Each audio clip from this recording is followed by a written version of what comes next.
All right, and we're back. So we're going to start off again where we left off last time, and we're just going to jump real quick into it. I do want to say in the comment section below, I'm actually putting some questions for suggestions for future videos for like things like where should my person be? Should I even have me in here for when I want to directly talk to you? I feel like it's that component is important because it lets me talk to you. While it's not live or anything, it's still I can talk directly to you, and the screen isn't just completely still when I go ahead and say something that I really want to emphasize. So that's why I have that in there. And then another question that I asked on my last one was, should I have like the keystrokes displayed on the screen?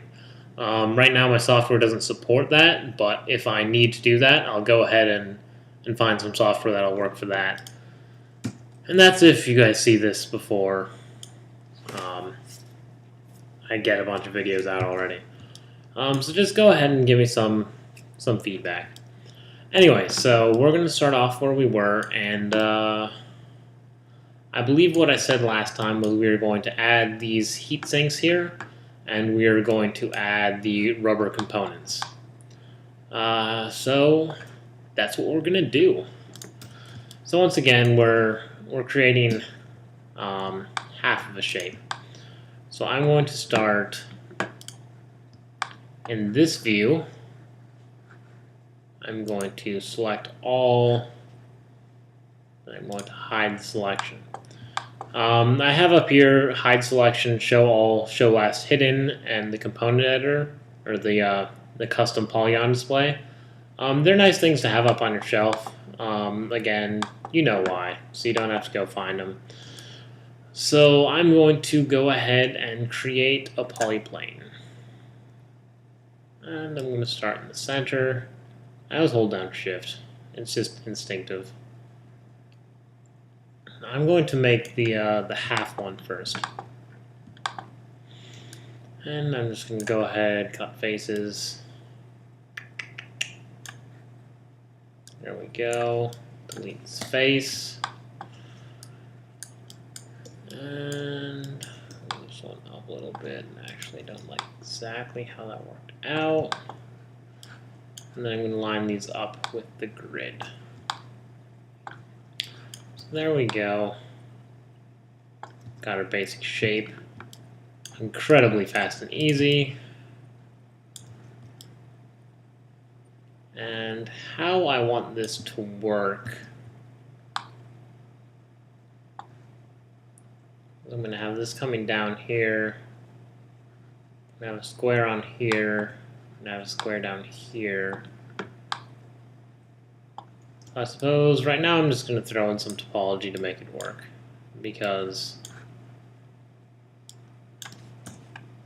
for how I want the front to actually be, sometimes it doesn't cut like that. Just try again. If it doesn't work, try again. Then I'm going to hit show last hidden, so we've got our shape here. And hop into this view real quick. Line this guy up. I'm going to go out to halfway, because that's actually where I wanted it to be. I'm going to go into face, grab all these, and extrude them out. This is probably one of the most easy components of this that's going to be to make. Because it is extremely simple. Then on here, I've already decided I want these to look. Go ahead and see if I put those in here. Oh, hey, would you look at that? I haven't even used the top view yet. So I didn't even notice that it is facing the wrong direction. So I'm going to go ahead and rotate that.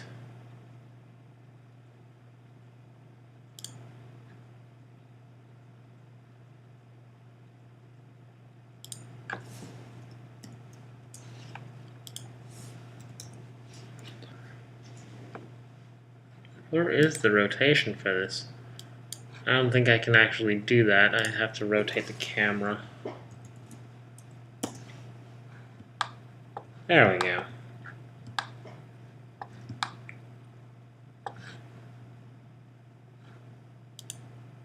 And go ahead and grab the image plane and adjust it how we need it to be. So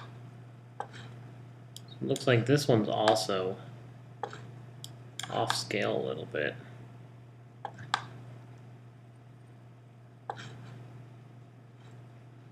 What was the scale for our other one? 34.7. Bam! Look at that.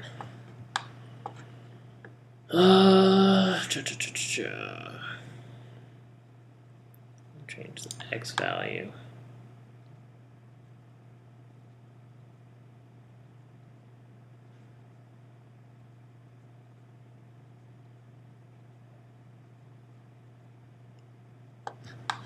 Looks like in my design I have this branching up like that. I don't know if I'm going to keep that or not.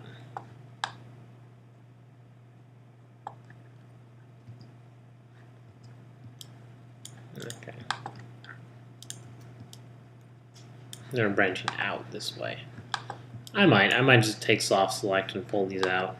And this is what I like about this vertical topology I have here. Is I can go ahead and do that.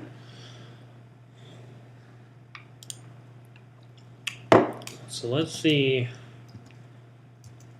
if I did go ahead and include that in here, and I did. Would you look at that? Alright, so let's grab the shape and take this face. I'm going to extrude it. I said I'm going to extrude it, scale it in. Looks like it's not entirely centered. I'm not really concerned about that though.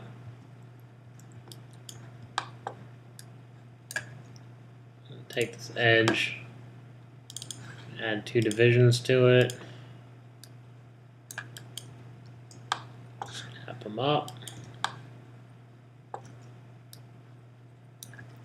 I'm going to get rid of this face by merging vertices.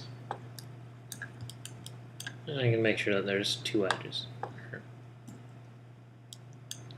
1 edge there.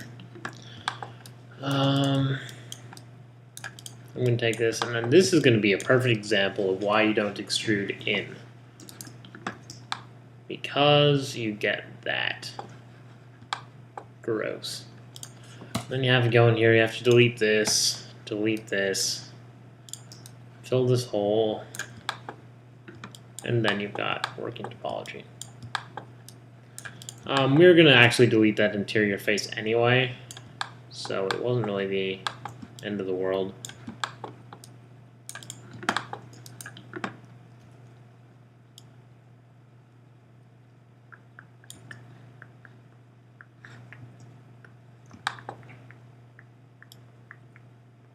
And I'm going to try and line this up here as good as I can.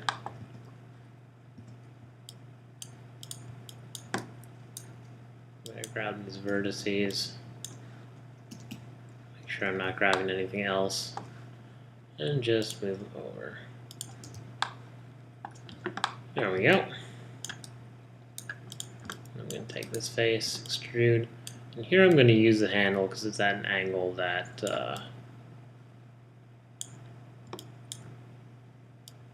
wouldn't be too hard to do myself, because you could just set the orientation to custom axis and just hit that face. But why do that when you don't have to?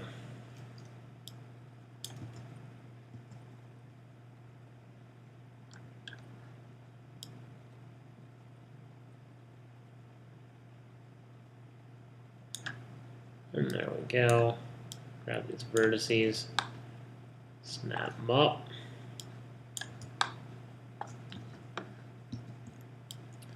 And there we have our heatsink. Simple, nice, easy, and exactly what I intended.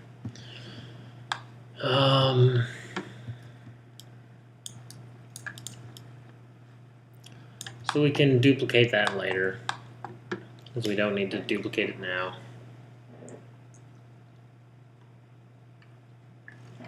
And we'll go ahead and move on to the next piece. Or let's not actually. Let's get this working properly.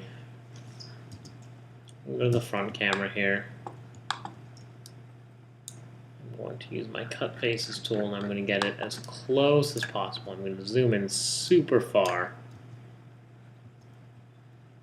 and so that when I grab this,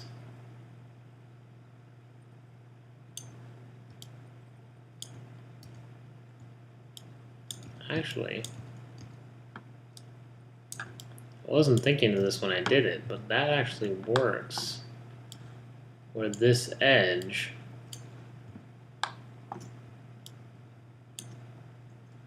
is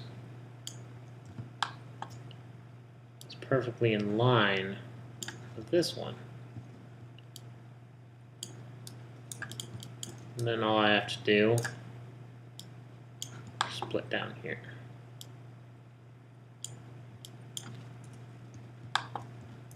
That was odd.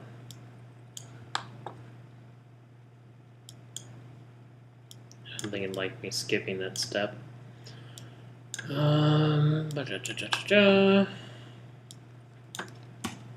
There you go.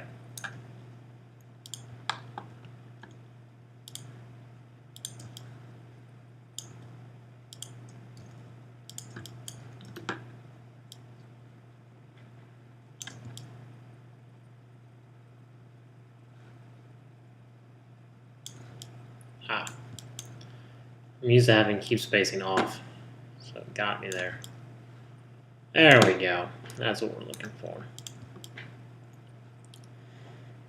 And now I can come in here.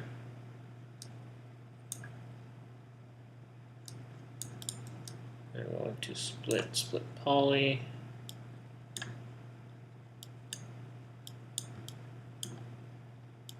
Because remember, these pieces are going to pop off. So I want to make that work.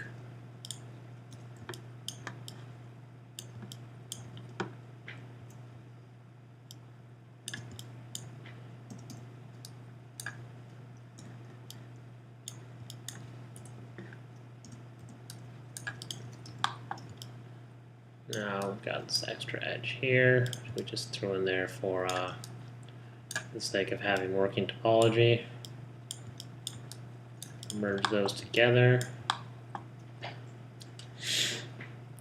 can pull this down.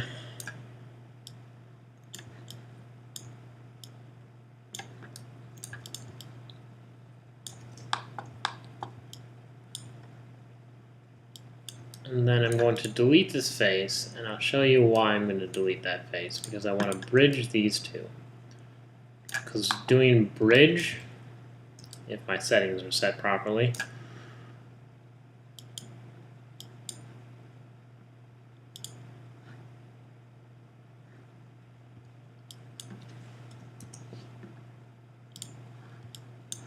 okay, that was weird. When bridge and then fill hole is going to be faster than append.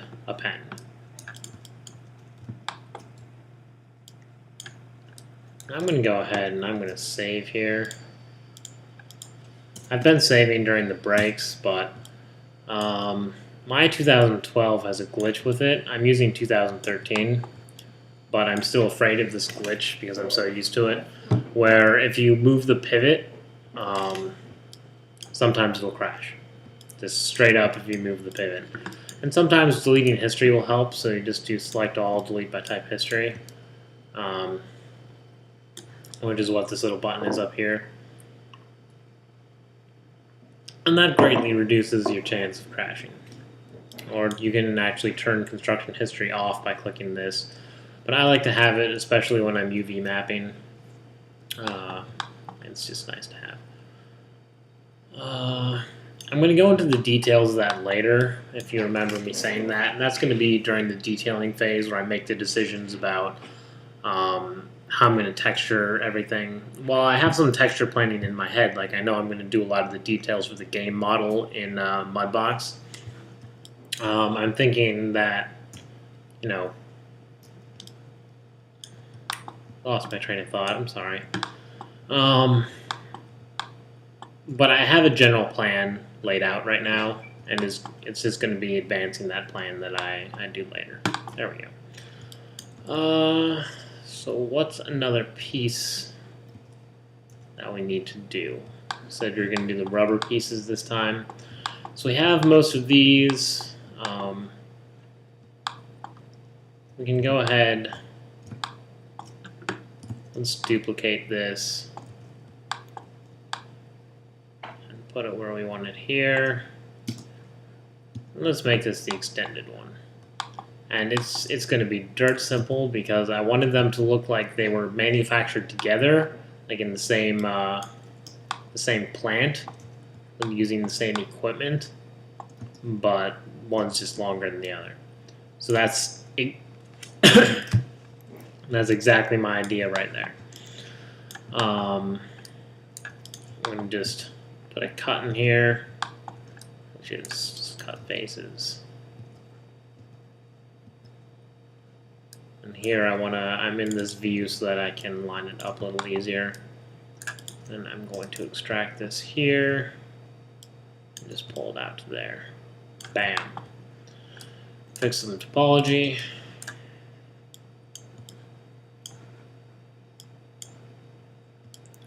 Now I have to ask myself, do I want to pull this way or this way? And I'm going to go for larger face area by pulling it this way. Or more even face area is more appropriate. I'm going to extrude this.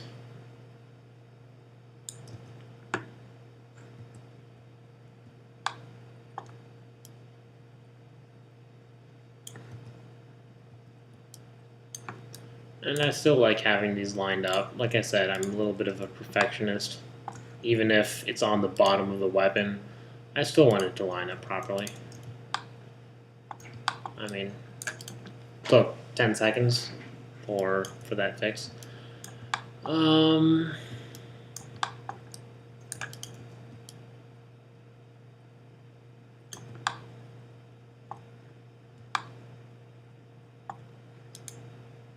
I not extrude this in? Oh, I never extruded that in. So that's something. Oops. I was looking here. I was gonna take out that edge, and I've never seen that it was flush already. So that's not right.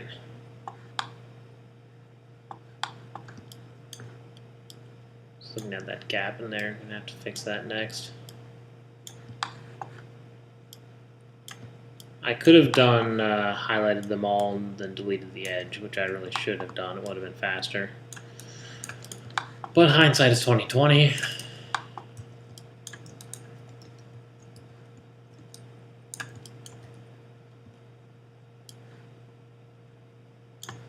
There we go.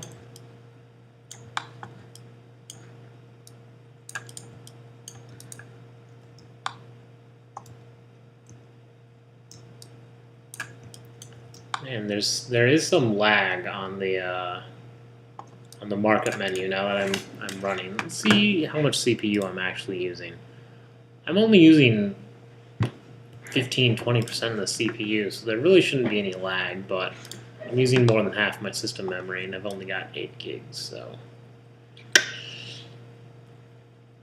Oh well. And now, since I'm debating cutting this in, I'm still trying to decide if I want to cut that in or not. I'm going to go ahead and I'm going to add the divisions that I would need to be able to do that later, so that it lines up appropriately. Because these ones, see, I don't know if I want to make them eject yet or not. That should really be something that I'm focusing on before this. I think I'm going to leave them on. I think that's going to be my decision. Because there's a limit where if you've read the description, where when you're firing this, you're going to reach a point where the weapon is guaranteed to break if you keep firing. So I'm going to go ahead and say that if you ejected these, it would be impossible to use the weapon anymore. And see, that's what I said that I should have done last time, was that topology fix there. Or was that delete edge there?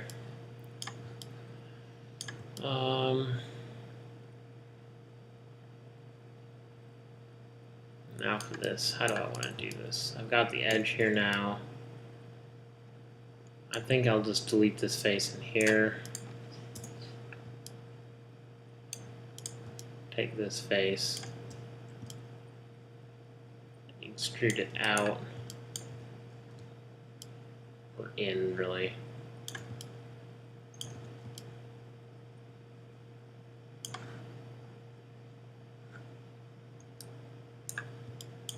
Extrude again.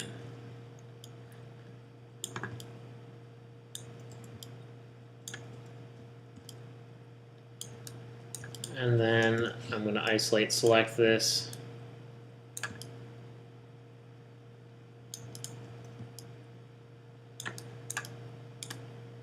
Get in here. Grab this face that I want to delete. It's hidden in there. And then I'm going to take this and I'm going to fill the hole. And there we go. Fits in there perfectly.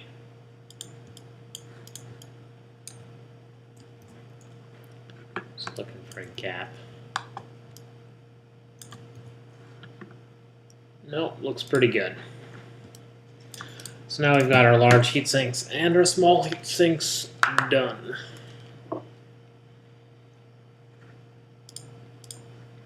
Almost 30 minutes on the dot. That stretch. Actually, 8 minutes off isn't quite on the dot, but what's next?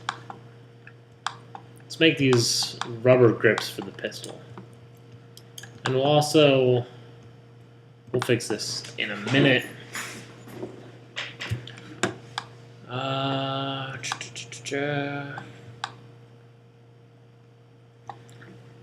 So these bumps come out the back side, but they don't come out the front side, which means I'm going to have a texture change at the front, or I'm going to have it slightly bumping out. So I'm either going to have to cut a texture change in here, or I'm going to have the rubber sticking out.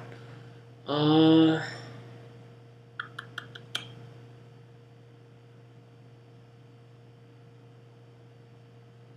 think I want to have the rubber sticking out for a couple reasons.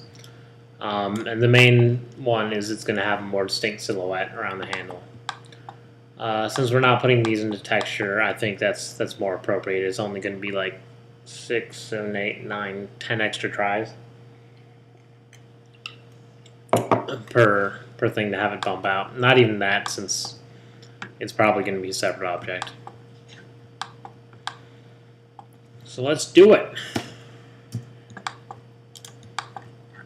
Come over here, and I'm wondering how I want to go ahead and do this. I can create a poly cylinder here, get a perfect circle, rotate it, flip it around, cut out the center faces, and then fix for topology after merging them.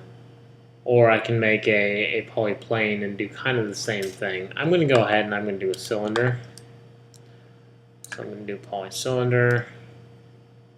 Stretch out from there.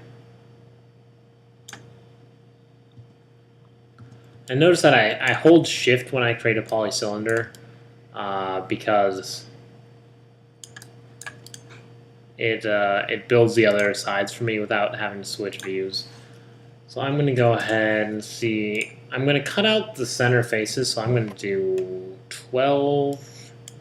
You always want to work with even numbers. And especially for cylinders and stuff, because when you're merging them together, like I'm going to show you in a few minutes, you're always going to want the lines, the edges, to be on the same spot. So like here and here, if you rotate this 90 degrees,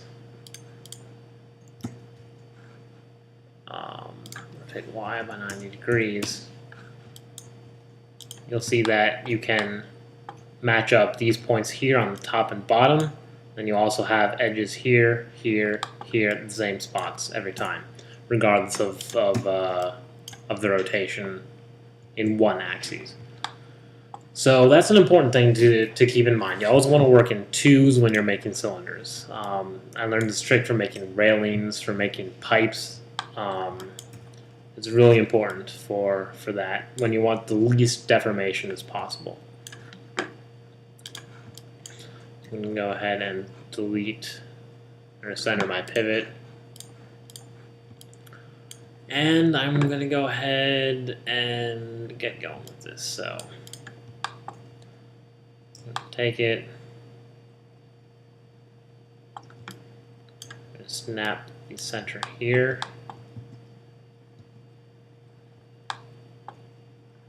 You can see that it doesn't quite go that far out. It's less of a cylinder, more of this. But a little extra isn't going to hurt anybody. I'm going to take these faces, I'm going to go ahead and delete them, because I'll be replacing that area later. I'm going to snap my pivot over here, and I'm going to duplicate it. Move it over here. Rotate 90 degrees. Sorry, negative 90 degrees. It's weird because Maya works counterclockwise with everything. It's kind of annoying after a while. Turn keep spacing back on. Fine, I'll group them together.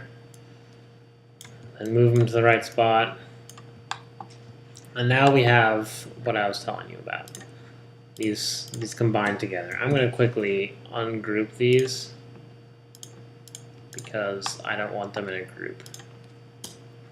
That's my decision. So now I'm going to go ahead, I'm going to combine these objects. I'm going to merge these vertices. Merge these vertices. Did that one merge? Yes, it did. And I'm going to delete these interior faces here. Now what I'm going to do is a technique that I use. I have two options here. I can either pull these out, snap this to this point to this point, and then assemble them together, but actually I'll show you what will happen if you do that. You're going to get a sharp edge down here.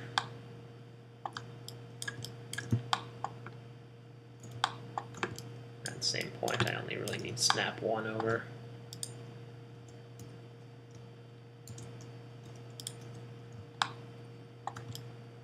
So you get this sharp edge in here. I don't really like that, because if you're holding a gun, you have a grip. It's there to make it more comfortable and easy to hold. You don't want something stabbing into your hand. That's kind of stupid. So what I do for things like railings and stuff is I take this here and I take this here and then I bridge it. This is why my bridge settings were different before. And I do a few divisions and I do smooth path. And it builds it together like that. You're going to see I'm going to do that for all of them.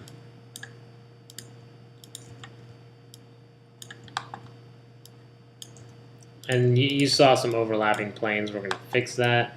I'm going to take these vertices and go ahead and merge them to center and snap them up here. All three angles. Do the same thing here. Merge them to center and snap them with the, I won't say hilt, the handle of the gun. And then we're just going to take these, merge them to center, merge, merge, merge. And the last ones we're going to do is the center ones, so they're not off balance at all anywhere. And we have a much smoother transition between the two.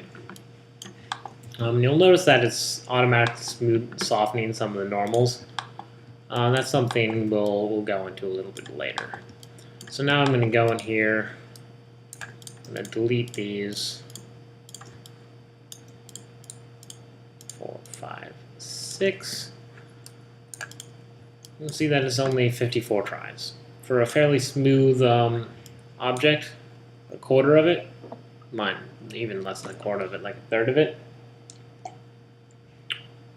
it's pretty good. Kind of like a manual bevel. We'll go into real beveling later.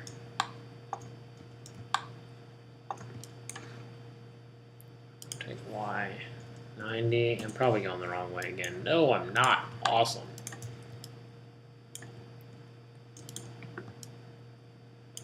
Now I'm just going to do something that I do when I'm doing anything like this. I'm just going to duplicate this item and I'm going to float it, just so I have it for later if I screw up or if I do anything wrong.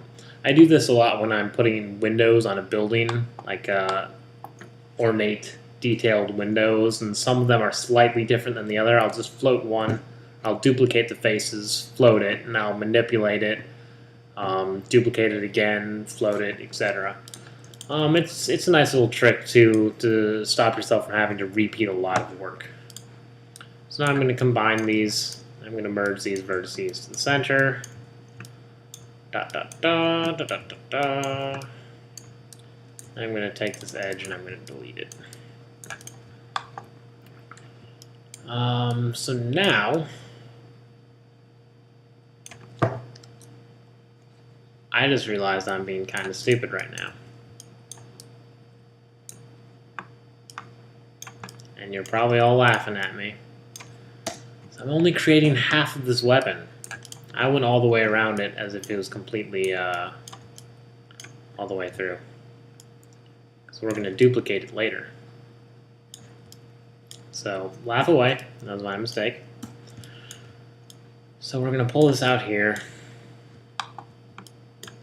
And here's where it gets a little tricky. I wanted to have a smooth thing like this here. So I am going to duplicate this. Center the pivot. Rotate Y 180.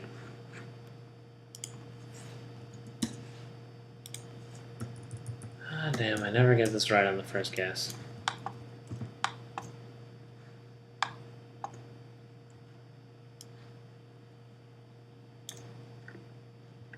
There we go.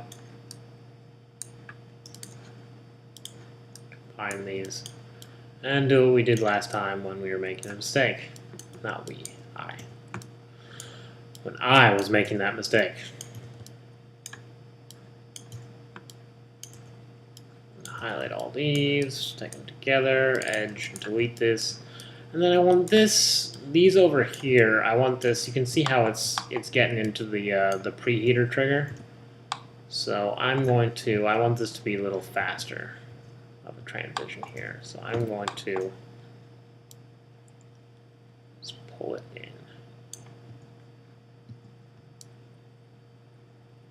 And there, the trigger still doesn't have a lot of room to function. I'm going to pull it in even more. I don't want to pull it so much that I lose the point of this curve detail.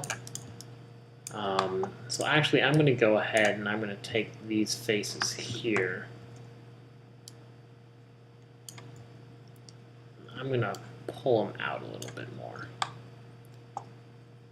so it has more functionality there. So this can come all the way back here and fire. This is kind of the preheater is, if you didn't read the description, is where you pull down that preheater to prepare the weapon to fire. So whenever you're in combat, you're going to be squeezing that down anyway.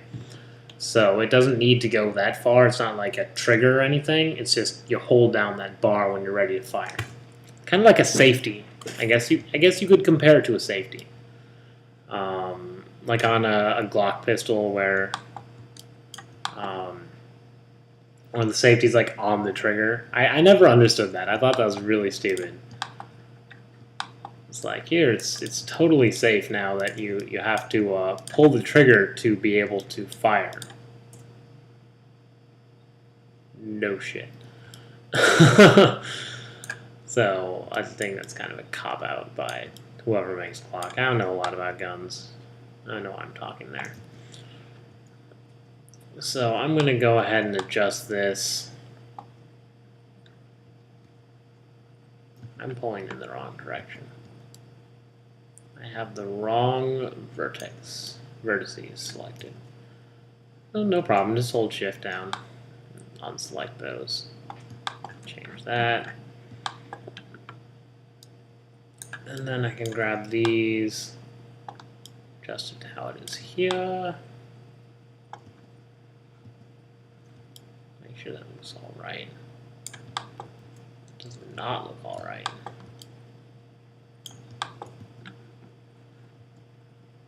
What was my plan for this? I had a plan for this. Now I'm struggling to remember it.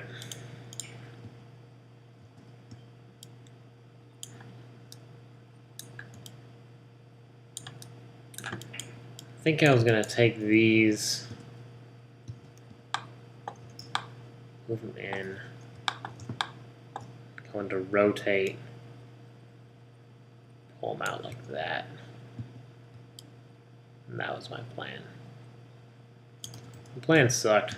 We'll come back to that later in another video. I'll think about how I intended to do that. I'll probably just add some divisions here. Add another layer, another division here. So if you're visualizing this in your head, edge loop, pull them out. That's probably what I'll do there, but as for right now, I'm just going to leave it how it is. I'm going to make sure that I don't forget this. Add one division. Find those two vertices. Pull them over. Turn on lights, my bad. Pen to poly tool. Always move in counterclockwise direction. For some reason, it's so weird. For a lot of the tools, you have to move in a counterclockwise direction. And that's also the way that everything's rotated, which is why I kind of struggle with that, because I think in terms of clockwise rotation, that's the proper way for something to move, like a clock, is clockwise. That's where we learn that direction from. That's why it's called clockwise. So it's kind of weird that everything in here works in the opposite direction. It's probably a scripting thing where it just worked out better to have everything working in that way. So I'm going to make sure to go counterclockwise this time, because you're not always going to see the arrows when a mesh is a little maldeformed. You got bad topology anywhere.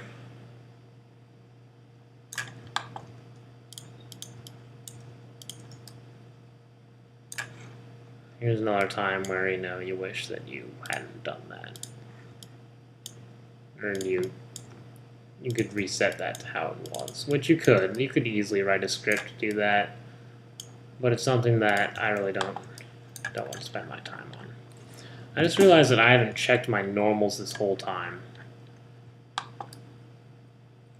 I want to make sure that my face normals are pointing in the right direction. And I can't really tell. Normals, reverse.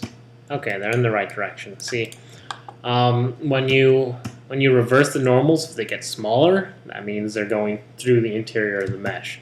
If they get larger, that means they're now on the outside pointing out. That's just a little thing that I taught myself to use to gauge if my normals are right or not. I'm going to pull these in. I realize that I'm running out of time and I haven't gotten through near what I wanted to get through on this. I'm at 40 minutes. So we'll duplicate that later. Maybe I'll just do that between during intermission. I'll duplicate everything. We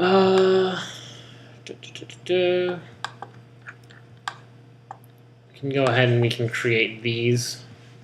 I'm kind of wondering if I want to use the one from the other side or not, the grip, so that it looks like it came out of the same kind of machine. I talk a lot about that, or I've been saying a lot about it, but I really think it's important to think about how your object was made and kind of make it in a similar manner, a state of mind. So let's go ahead and let's start on this grip here. I'm just going to use a polyplane like I've been doing. I'm going to snap it so it's perfect. The grip is a little small, actually. I don't know why I dragged this over a little too far. Because the grip, during my design phase, it was a struggle to get the grip to fit on there because it's a little small for hands. It looks all right, but really it's too small. And since character hands tend to be either significantly larger or significantly smaller than they are in real life, that could be an issue for me later. So I'm going to go ahead and do something that you've seen me do a million times so far, and that is to create these edges here. Actually, this time I'm going to do it with cutting the face. I think that's actually what I've been doing most of the time, so I don't know why I said this time. I'm going to do it this way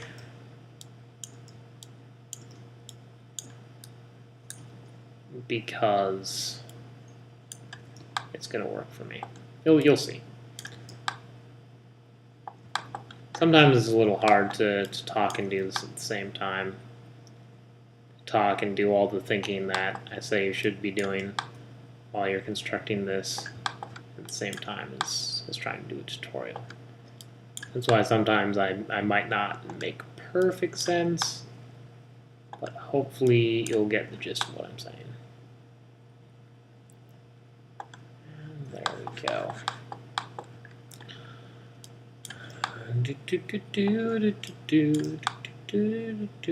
Nope. Nah. I'm not going to waste my time. Or waste your time saying that.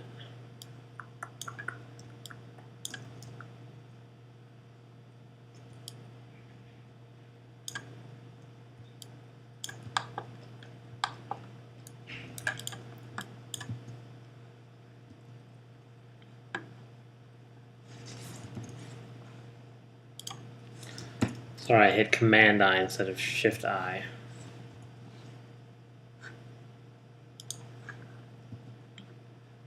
No, this time it actually did do that, how it's supposed to. I was wondering why last time it didn't hide my image plane.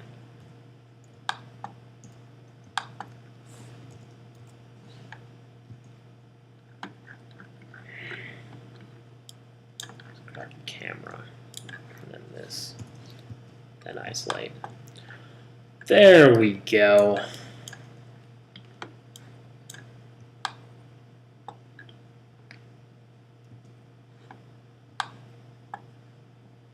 So we have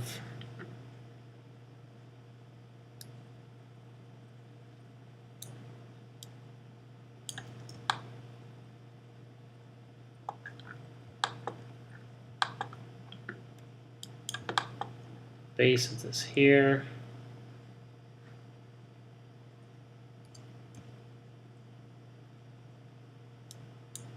I need to pull all these over to make it work.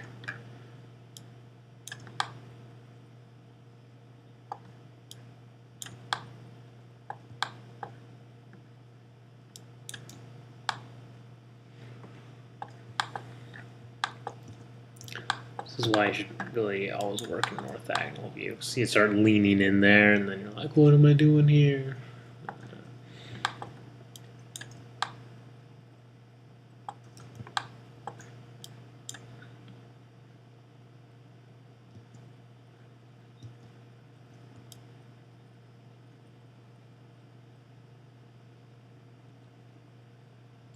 It's like,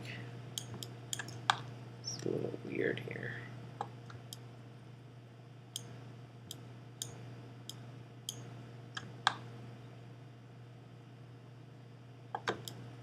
It's really prominent weapon grip. A little too prominent.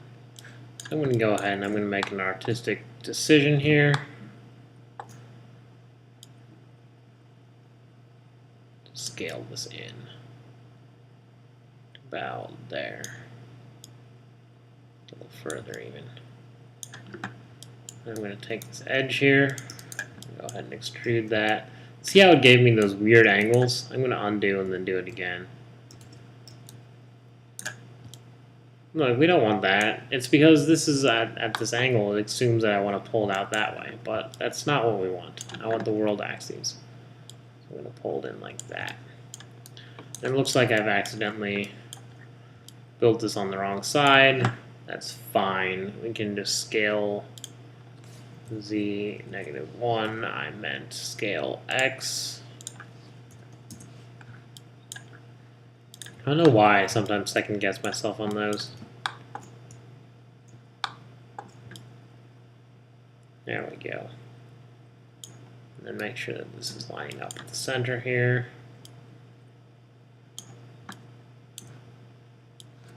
Whenever you're using snap, you have to aim where you want it to snap to. Where are we? 47 minutes. So we've got a little more time left.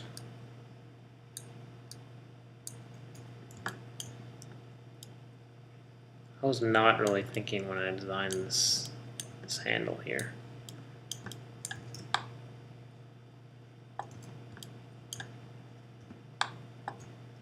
Let me go ahead and just kind of freehand little adjustments here.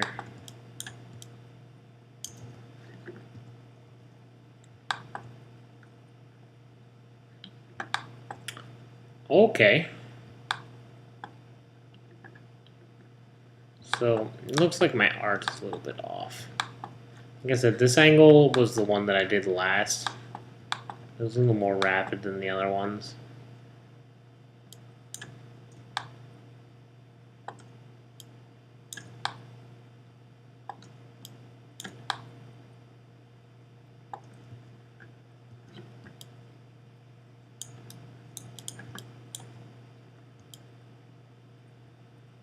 There we go. And I'll adjust that later if I choose to. I don't know why I keep alt-tabbing. And I feel like that's a good point to delete history and save. Now the reason that I delete history before I save is another 2012 issue that it's kind of become muscle memory now. In 2012, if you saved without deleting history, if you had a complex mesh, this isn't really a complex mesh, but like I did an ornate veranda from the 1800s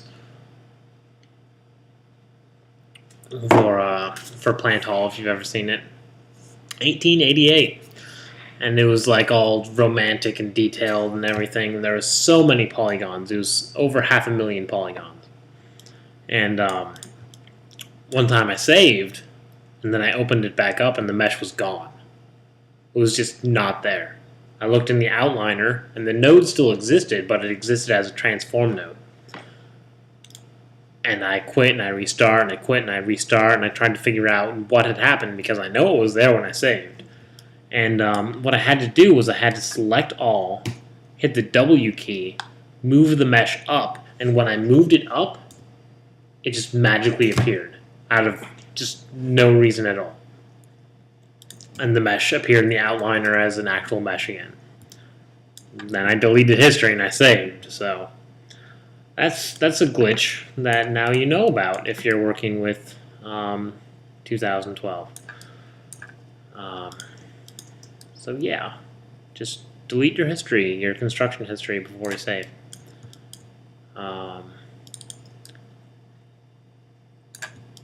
There, it thinks it knows what I wanted to do, but it doesn't.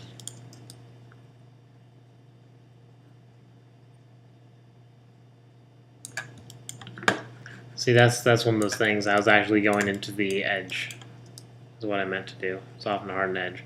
That's why I have this up here. And so I can do that.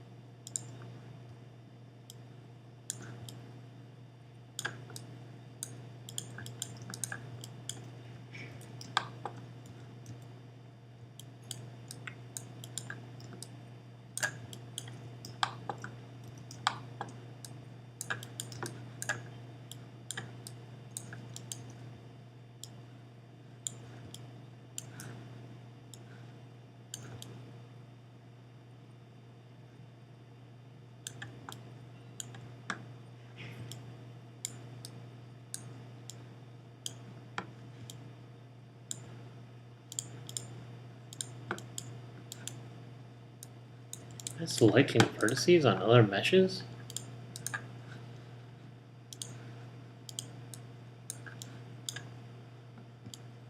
See, there was an issue that was solved by deleting history. Selecting vertices on the other mesh is almost like I'd gone in here and done select by component type. But I didn't. I should have only had this mesh. That was really weird.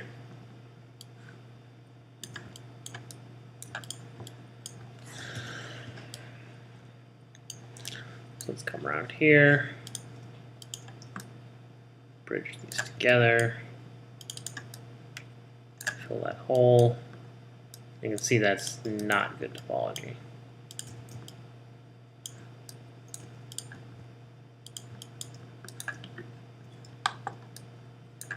And the reason I do this a little more complicated way than you'd probably think I'd have to, and you'd be right, is because I know all the quick commands to get to those, the markup menu commands. And there's always more than one way. Like normally I would have added a division to the edge, but I have to go up here to get that. Or there is in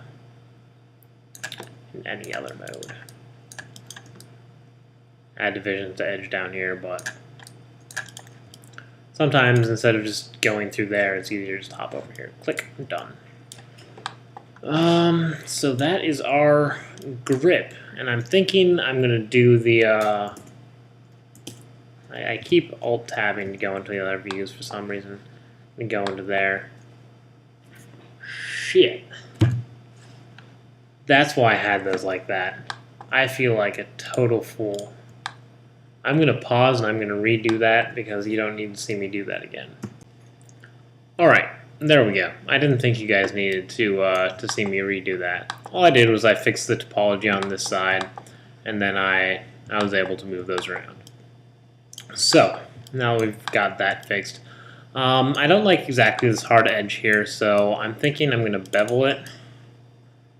I was going to the little box for bevel. I only want 2 segments because it's something that I'm going to just soften the normal on, maybe 3. Change it down, and looks pretty good. Didn't necessarily like the topology I had here. I'm going to go ahead and I'm going to soften these normals. That's looking alright. Harden the normal around the top, the side. Harden edge. This one I don't like.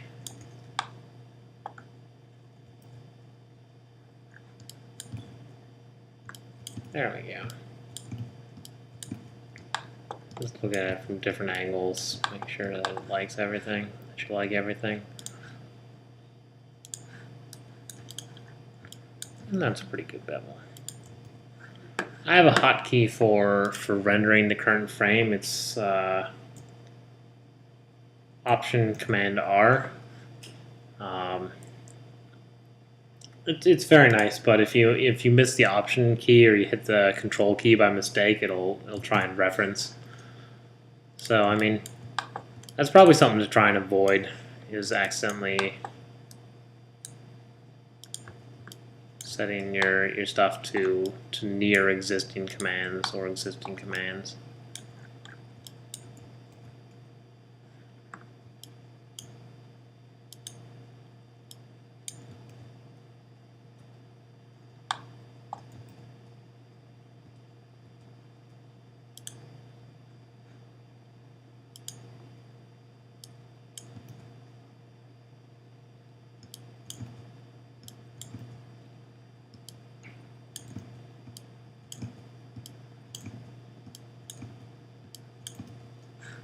Alright, so that looks pretty good. Only 115 tries. Let's see what we're up to total here. We're at 1,500 tries, counting this little floater. Say, about 1,500 tries. That's not bad for a weapon. We've still got a lot to go, some extra bevels and stuff. But remember, it's kind of a compromise between animation and game asset. So, and engines can handle it now. So I'm not going to be that concerned. Optimization can come a little bit later for some of this. We've also got all the sides on here, and we've got the soft and normal. So we're probably at about 4,000 tries when you fire everything over the edge, and then you count in the soft and normals. Because gaming engines, if you have a soft and normal in here, it'll read as one edge. But when you take that normal into a gaming engine like UDK or Unity, it's going to read that edge as multiple edges because it's going to have to split the normal. Maya splits the normal during rendering instead of pre-rendering, so it doesn't count it. And that's about all there is to say about that. Just keep in mind that soft and normals are more expensive than hard normals. We've got that done. I'm not going to do this other side because it's not worth it. No offense, other side. None taken because your computer asset. I soften the normal. It looks alright, but you can see that it looks a lot more rounded. It's not exactly what I was going for, but that's one that you're not going to see. You're going to be looking down the barrel of this guy, so you're going to see the front more. I think that's about time to stop this session and see what we're going to do for the next session. For next session, we're going to finish what we weren't able to complete here. We'll put in the muzzle here, the barrel. There we go. We'll put in the sight. And we'll probably have time to put in these tubes here. We'll see about that. And then after that one, we will go into duplicating everything, and we'll move on from there. Let's not get too far ahead of ourselves. So I'm going to select all, delete by type history. I'm going to save. All right, and I'll see you guys next time.